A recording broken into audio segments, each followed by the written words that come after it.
Master minds commerce చదవాలనుకునే 10th inter విద్యార్థుల తొలి ఎంపిక. ఐ డ్రీమ్ ప్రేక్షకులందరికీ నమస్కారం అండి.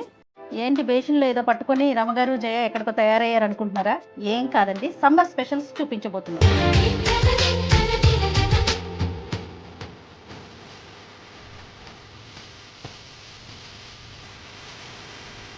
సమ్మర్ అనగానే ఫస్ట్ గుర్తొచ్చేది వడియాలు, మామిడికాయ పచ్చడి. అంతే, ఆ రెండే చేసి ఆవకాయ ప్లస్ ఇదే గుర్తొస్తుంది కదా. ఆవకాయ కూడా చూపిద్దామండి ప్లీజ్ నా కోసం. అలాగే. ఇది ఫస్ట్ టైం మనం ఎప్పుడు వడియాలు చూపించలేదు. ఇవిగోండి, రమగారు ఆల్రెడీ ఒకసారి పెట్టేసుకున్నారు. ఒక అంటే ఒక టర్మ్ అయిపోయింది. మళ్ళీ నా కోసం మన కోసం మళ్ళీ చేస్తున్నారు. ఒకటి సగ్గుబియ్యం వడియాలు, ఇంకొకటి బియ్య పిండి వడియాలు. భలే పెట్టారమ్మ. ఏదైనా బుజ్జి బుజ్జిగా పెడతారు, చిన్నవి చేస్తా. అంటే ఇప్పుడు నూనె తక్కువ పడుతుంది కదా, ఇప్పుడు ఇంత పెట్టామనుకో అవి మునిగేందుకు ఇంత నూనె పోయాలి. వడియాలు వేయించిన నూనె దేనికి పనికిరాదు. అవును. నా ప్లాన్ ఏంటంటే చిన్న మూకుడు కాసిని కొద్దిగా నూనె వేస్తే కొంచెం కొంచెం వేయించుకుంటాము. మనకేంటంటే స్పీడ్గా పని అయిపోవాలని పెళ్ళిళ్ళకి సందర్భాలకి చేసినట్టు ఇంత బేసిన్ పెట్టలేం కదా. అవును అవును. కొంచెం పెట్టుకుంటే ఈజీగా అవుతుంది, వస్తువు వేస్ట్ కాకుండా ఉంటుంది. చూడడానికి కూడా వేస్ట్ కాదు. ఇందులో ఒక హెల్దీ థింగ్ ఉందండి. ఏంటంటే కాచిన నూనెని పదే పదే వాడకూడదు కదా రమ్మగారు. సో ఇలాంటి ట్రిక్స్ ఫాలో అయ్యామనుకోండి మంచిగా మనకు ఉపయోగకరంగా ఉంటాయి. సో ఫస్ట్ ఏం వడియాలు చూపిద్దామండి? బియ్యపిండి వడియాలు చూపిద్దాం. యాక్చువల్గా ఇవి బియ్యంతో కొద్దిగా సగ్గు బియ్యం వేస్ట్ చేశాను. ఓకే, ఈజీగా ఉంటుంది. అంటే వస్తువు బాగా జిగురు వస్తుంది అనమాట. ఇగో సింపుల్ గానే ఇప్పుడు ఇక్కడ కనపడుతుంది కదా క్వాంటిటీ ఎన్ని ఉన్నాయి సుమారుగా. ఇదిగోండి 2 దోసెళ్ళు ఉన్నాయి. ఈ 2 దోసెళ్ళవి నేను చేసింది ఈ గ్లాస్ బియ్యము, ఇందులో పావు గ్లాసు సగ్గు బియ్యము. అంతే. రమగారు స్టార్ట్ చేసే ముందు ఒక్కసారి ప్రాసెస్ చెప్పరా? అది ఏం చేద్దామంటే ఒక గ్లాస్ బియ్యము, ఏ గ్లాస్ కొలత తీసుకున్నామో అందులో పావు గ్లాసు సగ్గు బియ్యం. ఇవి నైలాన్ సగ్గు బియ్యం తీసుకోకుండా మన ముద్ద ఉంటాయి కదా, నైలాన్ అంటే బుడ్డి బుడ్డి, నైలాన్ అంటే సన్నటి వస్తాయి అవి కాదు, ఇలా మందపాటి సగ్గు బియ్యం తీసుకోండి. ఒక గ్లాస్ ఇది, పావు గ్లాస్ ఇది. మీరు ఏది పెట్టుకున్నా ఒక పెద్ద డబ్బాడు చేస్తే డబ్బాడు బియ్యము, పావు డబ్బా సగ్గు బియ్యం, ఇంతే లెక్క. ఓకే. దీనికి గ్రామ్స్ కొలత ఏమీ అవసరం లేదు. జస్ట్ పచ్చిమిర్చి అవి కొద్దిగా అందాజుగా వేసుకోవాలి. ఇది 2 ఓ బౌల్లో పోయటం. ఒకటి ఇందులోనే నీ కొలతకు చూడు, పావు చూపిస్తాను. అంతే అంతే, పావు గ్లాసు కనిపిస్తుందిగా. ఈ పావు గ్లాసు వేసేసి నెక్స్ట్ ప్రాసెస్ చెప్పండి. కడిగేసేయండి బాగా. ముందు రోజు రాత్రి నానబెట్టుకుంటే బాగుంటుంది. ఎప్పుడు వడియాలు అర్లీ మార్నింగ్ పొద్దున్నే పెట్టుకోవాలి, లేకపోతే ఎండబడిపోయి వడగొట్టేస్తుంది. పొద్దున్న పెడితే సాయంత్రానికి 90% ఎండిపోతాయి. ఓకే. ఇవి ఎలా అంటే రాత్రి కడిగేసి శుభ్రంగా 3-4 సార్లు నీళ్ళు పోసి, ఎట్లా నీళ్ళు పోయాలంటే బియ్యం మునిగేని నీళ్ళు పోస్తే చాలు. మునిగి నీళ్ళు పోసి నానబెట్టేసి పక్కన పెట్టేసేయండి. ఓకే. రాత్రి పెట్టితే తెల్లవారాక మనం 7 గంటలకు 6 గంటలకు అట్లా చక్కగా మెత్తగా పిండి రుబ్బేసుకోవటము. అంటే మిక్సీలో వేస్తే చాలా హాయిగా వస్తుంది. మెత్తగా చేసేసుకోవాలి. సరిపడా నీళ్ళు పోయాలి. ఒక గ్లాస్ నీళ్ళు పక్కన పెట్టుకుని ఇందులో ఒక 3/4 గ్లాస్ నీళ్లు పడతాయి అంతే మనం గ్రైండ్ చేయడానికి. అవును, దాంతో సరిపోతుంది. గ్రైండ్ చేసిన పిండి పక్కన పెట్టుకోండి. 1కి 4 నీళ్లు ఎసరు పెట్టుకోవాలి. ఆయన కాగిన నీళ్ళల్లో ఈ పిండిని మనం ఉడకబెట్టే రుబ్బి పెట్టుకున్నాక మిక్సీ చేసి అది పోసేసి చక్కగా తిప్పటం. ఒక 10 నిమిషాలు పడుతుంది. ఈ గ్లాస్కి అయితే ఖచ్చితంగా 10 మినిట్స్. మీరు పెద్ద గ్లాసులు పెంచిన కొందికి సమయం పెరుగుతుంటుంది. ప్లాన్ చేసుకోండి. నా ప్లాన్ ఏంటంటే నేను ఎప్పుడు ఈజీగా చేస్తాను జయ. ఇప్పుడు 2వ మనిషి లేరు మనకి, ఇంట్లో 3-4 ఉంటే 1 కేజీ వేసేసి చేసేయి ఒకేసారి. మనం ఏకో నారాయణ ఒకళ్ళమే ఉన్నాము. రోజు ఒక అరగంట దీని మీద స్పేర్ చేస్తే బ్రహ్మాండంగా అవుతుంది. రాత్రి ఏమిది 2 నిమిషాల పని బియ్యం కడగటం, పొద్దున్న దీన్ని రుబ్బటం, గ్రైండ్ చేయటం, తర్వాత ఈ మిక్సీలు దీంట్లో ఉడకబెట్టుకోవటం, మొత్తం కలిపి 15 మినిట్స్ పని. ఓకే. అయిందా? ఒక 20 మినిట్స్ స్పెండ్ చేసి వడియాలు పెట్టేసుకోవచ్చు. పచ్చిమిరకాయలు ఎప్పుడు వేస్తారు? మనం మొత్తం గ్రైండ్ చేసుకుని పక్కన ఉడికిన తర్వాత చివరికి కలుపుకుంటాం. అవి కూడా మిక్సీ వేస్తున్నారు? మిక్సీ. పచ్చిమిర్చి ఇగో ఇప్పుడు ఈ మాత్రం గ్లాస్కి అయితే ఒక 4-5 సరిపోతాయి, చాలు. ఇది గ్రైండ్ చేసుకోవటము. ఇందులో కొద్దిగా జీలకర్ర కూడా వేసి తిప్పేసుకోవాలి. అది చివరికి వేసుకోవాలి. మొత్తం పిండి అంతా ఉడికిపోయాక అప్పుడు ఇది వేసి కలిపేసి ఒక నిమ్మ చుక్క పిండితే మనకి వడియాలు తెల్లగా వస్తాయి. ఓహో, రుచి యాడ్ అవుతుంది. ఓకే. నిమ్మరసం ఎక్కువ పోసుకోకూడదు, చుక్క వేసుకోవాలి మొత్తం మీదకి, అది సరిపోతుంది అనమాట.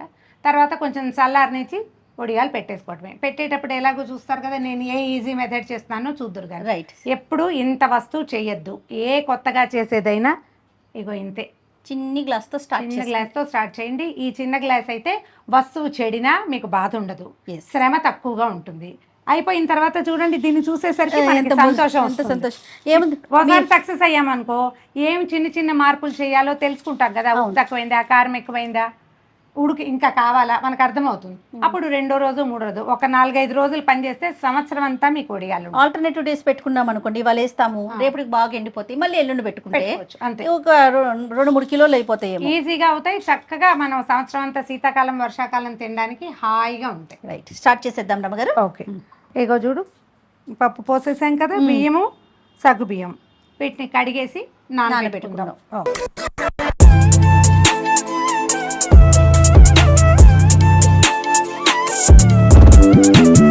బియ్యం మునిగే నీళ్ళే కదా పోసాం. ఇదిగో చూడు, చూసావా పీల్చేసినాయి, ఇక మొత్తం పీల్చేసినాయి. ఇదిగో సగ్గు బియ్యము ఇట్లా అయిపోతాయి, కనపడుతుంది చూడండి. ఈజీగా బియ్యం కూడా చక్కగా నానిపోతుంది. 6 hours నానితే చాలు. మనం ఓవర్ నైట్ పెట్టుకుంటే ఏంటంటే ఈజీగా ఉంటుంది. 6 hours అనే మనం ఎక్కడి నుంచి పెడతామో అక్కడ ఎప్పుడో టైం లెక్క పెట్టుకుని ఈ పనులు చెయ్యొద్దు. ఓవర్ నైట్ రాత్రి 10 పడుకునేటప్పుడు 10-11 గంటలకి నానబెడితే తెల్లారి మనం గ్రైండ్ చేసరికి 1 గంట ఎక్కువ నానినా వచ్చింది నష్టం ఏమీ లేదు. టైము 6 అని లెక్క పెట్టుకోదు. 6 బిలో అయితే నానదు అంతే, తప్పిస్తే 6 అబవ్ అయితే మనకు వచ్చే సమస్య లేదు. వీటిని గ్రైండ్ చేసేద్దాం ముందు. ఓకే అండి, కొంచెం నీళ్ళు పోద్దాం, మొత్తం నీళ్ళన్నీ పోసేయకండి. ఓకే, కొద్దిగా నీళ్ళు పోసి గ్రైండ్ చేసేద్దాం.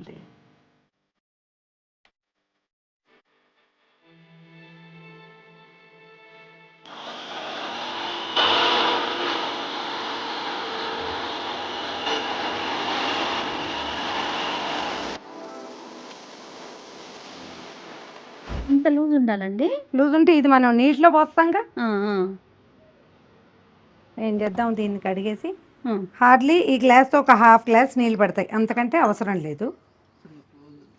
కడిగేసి మిక్సీని శుభ్రంగా ఆ నీళ్ళు కూడా అందులో పోసేసుకుంటే సరిపోతుంది, వేస్ట్ చేయకుండా. అంటే ఎందుకంటే అందులో పట్టేస్తుంది, ఇది సగ్గుబియ్యం కదా, బ్లేడ్స్లో ఉండిపోతుంది. మనకి ఇంకొంచెం పలచగా ఉన్నా పర్వాలేదు. ఓకే, మొత్తం వచ్చేసింది. మనం ఏ గ్లాస్ కొలత తీసుకున్నామో బియ్యము దాంతో 4 గ్లాసులు నీళ్ళు. మనం ఒక 1/2 గ్లాస్ ఏమో పోసాము, ఒక 2 గ్లాసులు ముందే నానబెట్టాం కదా, మొత్తం కలిపి 8 అవుతుంది. దాన్ని అసలు లెక్క పెట్టద్దు, మనం ఇక్కడ పోసే 4 మనకి లెక్క. ఓకే, 1 2 3 4. రమ్మగారు ఎంతసేపు కాగాలంటారు? ఇది నీళ్లు మరిగేదాకా మరగాల. నీళ్ళు మరిగాక అప్పుడు ఆ పిండిని ఎత్తి ఇందులో పోసేసుకుంటాం అనమాట. ఆ తర్వాత ఉప్పు కారం యాడ్ చేసుకుంటాం. ఈ మరిగే నీళ్ళలో జీలకర్ర కానీ అల్లం పచ్చిమిర్చి కానీ వేయద్దు. ఇందులో 2 మార్పులు ఏమున్నాయంటే, మనం పచ్చిమిర్చి అయినా వేసుకోవచ్చు, లేకపోతే ఎండుమిర్చి ఫ్లేకీగా చేసుకోవటం. అంటే మనం కొద్దిగా ఎండలో పెట్టి మిక్సీలో కనుక విప్ చేసామనుకో సన్న రవ్వ వస్తుంది. నేను అసలు ఎండుమిర్చిని నమ్మనండి, పచ్చిమిర్చే నాకు అపనమ్మకం. ఎండుమిర్చి మరీ అనుమానంగా ఉంటుంది. అవును, అందుకని నేను పచ్చిమిర్చికే ఎక్కువ ప్రిఫర్ చేస్తాను. దాన్ని ఎక్కువ బాగా ఎండలో పెట్టుకుంటే వస్తువు పాడు కాకుండా ఉంటుంది. అవును, ఆకుపచ్చ రంగు ఇష్టం, మీకు ఎరుపు ఇష్టం అయితే వేసుకోండి, ఎండుమిర్చి వేసుకోవచ్చు, మీదే చాయిస్. నేనైతే పచ్చిమిర్చి నాది. అండ్ అల్లం వెయ్యను నేను ఇందులో, పచ్చిమిర్చి జీలకర్ర మాత్రమే. ఒకవేళ ఘాటుగా కావాలి, ఏమిటో వడియాలు ఘాటుగా ఉండకూడదని భావిస్తా నేను.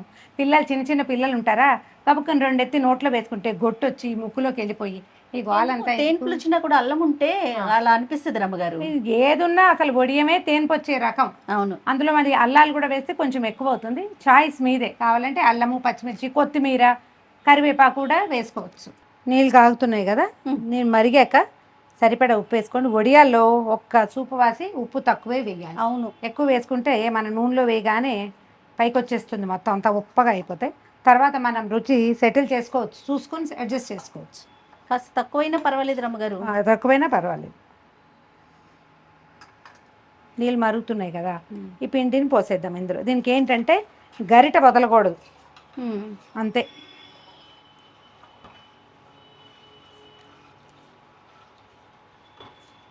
దీనికి ఒక అడుగు మందం గల పాత్ర పెట్టుకోవాలి. ఇది మందంగానే ఉంటుంది, అందుకని ఇదే పెట్టుకున్నాను నేను.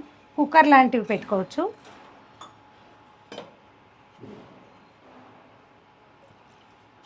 ఇంకా ఈ చెయ్యి వదలకుండా ఇంతే సంగతి, తిప్పుతూనే ఉండాలి.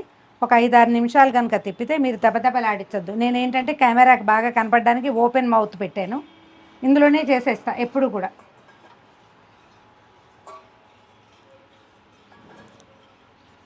మనం ఇది ఇండక్షన్ మీద పెట్టాం కదా, కొద్దిగా స్లోగా ఉంది. స్టవ్ మీద పెడితే ఖచ్చితంగా అయిపోతుంది. ఆన్ చేసిన దగ్గర నుంచి 10 నిమిషాల్లో ఇది ఉడికిపోతుంది. మనం చెప్పే కదా మన గ్లాస్ కొలత, ఆ గ్లాస్ అయితే 10 మినిట్సే. సగ్గుబియ్యం వేసాం కదా, అడుగు పట్టుకుంటుంది. ఓకే, హల్వా లాగా ఉంది కదా, వెన్నలాగా అనిపించింది నాకు, మీకు హల్వా లాగా ఉందా? హల్వా లాగా. ఇగో ఇది చూడు, కింద నుంచి బబుల్స్ వస్తుంటాయి చూడు, ఆ. అది మనకి ఉడుకు పట్టేసినట్టు అనమాట. ఇంకా ఎక్కువ అవసరం లేదు. కొంచెం మనం ఏం చేసాం, పచ్చిమిర్చి జీలకర్ర గ్రైండ్ చేసాం కదా, అది వేస్తారా? అది ఇప్పుడు వేసుకుందాం. కొద్దిగా అందాజుగా చూసి వేసుకోండి, ఎక్కువ అక్కర్లేదు. ఒక 3 కాయలు 4 కాయలు ఈ గ్లాస్కి సరిపోతుంది. అవునవును, దీన్ని ఒక్కసారి కలిపేసేద్దాం. చూడు, రంగు కూడా కనపడుతుంది మీకు. అవును. మీరు చిల్లీ ఫ్లేక్స్ అంటే ఏమన్నాలి, ఎండుమిర్చి కనుక వేసుకుంటే దాని రంగు వేరు, దీని రంగు వేరు, అంతే. ఇది ఇప్పుడు వేడిగా కూడా చిన్న చిన్నగా చేత్తోటి అలా కొద్దిగా గోరువెచ్చగా అయ్యాక చల్లారి పెట్టేసుకోవచ్చు. లేదా మనం ఏదైనా చిన్న కోన్ చేసుకుని కోన్తో పెట్టుకోవచ్చు. కోన్ ఇంకా ఈజీ, చల్లారాలి. కోన్కి మాత్రం పూర్తిగా చల్లారిపోవాలి. చేత్తో పెట్టుకుంటాము, లేదా చిన్న చెంచాతోటి ఇట్లా గుంట చెంచాలు ఉంటాయి కదా, చెంచాతో తీసి ఇట్లా ఇట్లా ఇట్లా వేసి పెట్టేసుకోవచ్చు. కొద్దిగా చల్లారితే సరిపోతుంది. దానికి ఏం చేయాలంటే దీంట్లో నుంచి తీసేసి ఏదైనా వెడల్పాటి పళ్ళెంలో పడేసామంటే 5 నిమిషాల్లో చిక్కగా ఏం కాదు, ఇట్లా ఇట్లా చేసి ఆరబెట్టేసాం చాలు. ఇదిగో ఇది సరిపోతుంది. ఇట్లా చూడు, ఇది చల్లారితే మనకు కావాల్సిన కన్సిస్టెన్సీ వచ్చేస్తుంది. ఆపేసాను. మీకు ఇంకా కొంచెం నచ్చుబాటుగా ఉంటే దీనికి ఏం చేయొచ్చు అంటే, ముందు పచ్చిమిర్చి జీలకర్ర గ్రైండ్ చేసి వేసాం కదా, పైనుంచి కొంచెం జీలకర్ర వేసుకోండి. మనం ఈ జీలకర్ర కానీ పచ్చిమిర్చి కానీ ఎసట్లో నీళ్ళల్లో పని అయిపోతుందని ముందు వేస్తే రంగు మారిపోయి దీని అందం చెడిపోతుంది. చివరికే వేసుకోవాలి, స్టవ్ ఆపే ముందు వేసుకుంటే. ఇప్పుడు కావాలంటే కొద్దిగా ఇట్లా రుచి చూసుకుని ఉప్పు అవసరమైతే వేసుకోండి. ఉప్పు అనిపించిందా ఎక్కువైపోయినట్టు, ఉప్పు తక్కువ అనిపిస్తే కరెక్ట్గా ఉన్నట్టు, అంతే. చప్పగా ఉండకూడదు, కొంచెం చిన్న ఉప్పు ఉండాలి. అయిపోయింది. దీన్ని ఏం చేద్దామంటే చల్లబెడదామా, లేకపోతే ఏం చేద్దాం? కోన్ చేస్తారా ఇప్పుడు? మీరు ఎట్లా ఇస్తారు? 2 చేస్తా, ఒకటి చేత్తోటి పెడతాను, రెండోది కోన్ కూడా చేస్తా. జేకేమో కోన్ ఇస్తా, నేనేమో చేత్తో పెడతాను. ఓకే, ఇది కొద్దిగా చల్లారనిద్దాము, ఏదైనా ప్లేట్లో వేసుకుంటే సరిపోతుంది. కోన్తో నేను ఎప్పుడు పెట్టలేదు రమ్మగారు, కానీ ట్రై చేస్తా. చేత్తో పెడతాను నేను. చాలా సింపుల్ చేయాలి, అది ఇంకా స్పీడ్గా ఈవెన్గా కూడా అవుతుంది. మళ్ళీ తడిచేయి చేసుకునే పని లేదు, టకటక పెట్టుకుని వెళ్ళిపోవచ్చు. ఒకళ్ళు కోన్ ఫిల్ చేస్తే 2 వాళ్ళు పెట్టుకోవచ్చు, లేదా మనమే కోన్ ఫిల్ చేసి మనమే పెట్టుకోవచ్చు. ఓకే, ట్రై చేద్దాం అయితే. ఓకే, వడియాలు పెట్టేసుకుందామా? పెట్టేసి దీన్ని చల్లారి పెట్టేద్దాం. దీని నుంచి దీంట్లో బియ్యపిండి చేసి పెట్టుకున్నాం కదా ఉడికించి, చూడు చల్లారేసరికల్లా దీన్ని ఏంటంటే పళ్ళెంలో పెట్టామా, చల్లారే లోపల దాన్ని అలాగే వదిలేసి ఇంకో పని చేసుకుంటే పైన అంతా అట్టకట్టినట్టు అయిపోతుంది. సగ్గు బియ్యం ఉంది కదా, అలా అవుతుంది. అందుకని దీన్ని ఏం చేయాలి, కాస్త అట్లా కదుపుతూ ఉంటే మనకు చక్కగా వచ్చేస్తుంది. చూడేది బాగా కనిపిస్తుంది. చేతితోటి కూడా పెట్టుకోవచ్చు. కోన్కి ఏం లేదు, పాల కవర్ తీసుకోండి, లేదా నూనె కవర్, ఆయిల్ కవర్ అయినా సరే. కొంచెం పొట్టి సైజు, హాఫ్ లీటర్ సైజు ఉంటుంది కదా, అది మీకు ఈజీగా ఉంటుంది. కొంచెం పెద్దగా కట్ చేసుకోండి. దీన్ని ఏం చేయాలి, ఏదైనా ఒక పాత్రలో పెట్టేసి పాల కవర్ శుభ్రంగా కడగటము, ఓ స్పూన్ తోటి దీంట్లోకి అలాగా వేసేసేయండి. ఇది మీకు చూపించడానికే, నేనైతే చేత్తో పెట్టడం అంత కంఫర్టబుల్గా ఇంకో పని ఉండదు నాకు. ఈ పెట్టేటప్పుడే ఇదేమిటి ఇలా చేస్తున్నాం, మన వల్ల అవుతుందా, సరిగ్గా చేస్తున్నామా, అలాంటి భావాలు వస్తాయి. భావాలకి లోబడకండి. మీరు ఏదైనా క్లిప్ లాంటిది పెట్టుకోవచ్చు, ఏ క్లిప్పు లేకపోయినా ఏం పర్వాలేదు. దీన్ని ఇట్లా పట్టుకోవాలి అంతే. పట్టుకుంటే ఇదిగో ఇక్కడికి వచ్చేస్తుంది. ఓకే, వచ్చిందా? ఇదిగో కత్తెర ఉంది కదా, దీంతో కార్నర్ని చిన్నగా కట్ చేయండి. ఒక లైన్గా పెట్టేసుకోవచ్చు. చిన్నవి పెడితే మీరు ఇంకా కొంచెం కూడా పెట్టచ్చు, ఇంకొద్దిగా ఇంకొక 2 రౌండ్లు కూడా తిప్పచ్చు. లేదనుకుంటే దాన్ని చాలు. దీన్ని ఇంకొంచెం పెద్ద హోల్ కొట్టుకున్నా కూడా చకచక అయిపోతుంది. ఇవి ఎంత చిన్నవి పెట్టుకున్నా చక్కగా పువ్వుల్లాగా వస్తాయి, తొందరగా ఎండిపోతాయి. వేయించుకునేటప్పుడు కూడా ఆయిల్ వేస్ట్ అవ్వకుండా వేయించుకోవచ్చు. ఓకే, కొద్దిగా తడి చేయి తీసుకోవటం, చేత్తో పెట్టేటప్పుడు అయితే. ఇదిగో చిన్నప్పుడు మాకు ఈ వడియాలు అలవాటు చేయాలి. ఇవి ఎప్పుడు పెట్టేవాళ్ళం కాదు. అమ్మ వాళ్ళ ఇంట్లో మాకు అలవాటు ఏంటంటే మినపిండి వడియాలు, చిట్టు వడియాలు. మేము వాటితో కూర పులుసులో వేసుకోవటము, పప్పులో నలుచుకోవటానికి.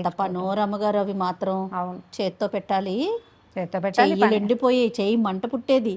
అవును, తెగ తప్పించుకునే వాళ్ళం మేము కూడా. వడియాలు అంటే చాలు. మేము తప్పించుకునే వాళ్ళం కాదు, నా ఫేవరెట్ పనులలో వడియాలు పెట్టడం ఒకటి. నేను లేకుండా కనుక వడియాలు పెడితే నాకు చాలా అలక కష్టం వచ్చేది. రమ్మగారు, నేను లేకుండా పిండి వంటలు చేసుకున్నా నా ప్రాబ్లం లేదు. ఓహో, వడియాలు మాత్రం మీరు. వడియాలు, కొన్ని కజ్జికాయలు, ఆ పనులు ఇష్టం చాలా. ఆవకాయ పనులు కూడా చాలా ఆసక్తిగా చేసేవాళ్ళం. అవునా రమ్మగారు? చాలా ఎక్కువ ఇంట్రెస్ట్ అట్లాంటివి. మామిడికాయ పచ్చడి కూడా చూపిద్దాం రమ్మగారు.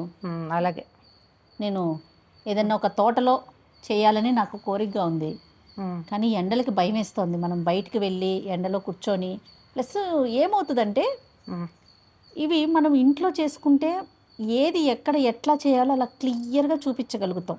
అవును.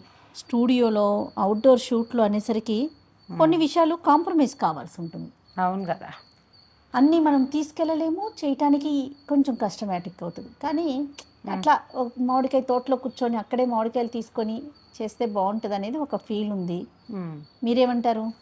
చేద్దాం, ఏదో ఒకటి కష్టమో నిష్ఠూరమో చెయ్యాలి చేయదలుచుకున్నప్పుడు.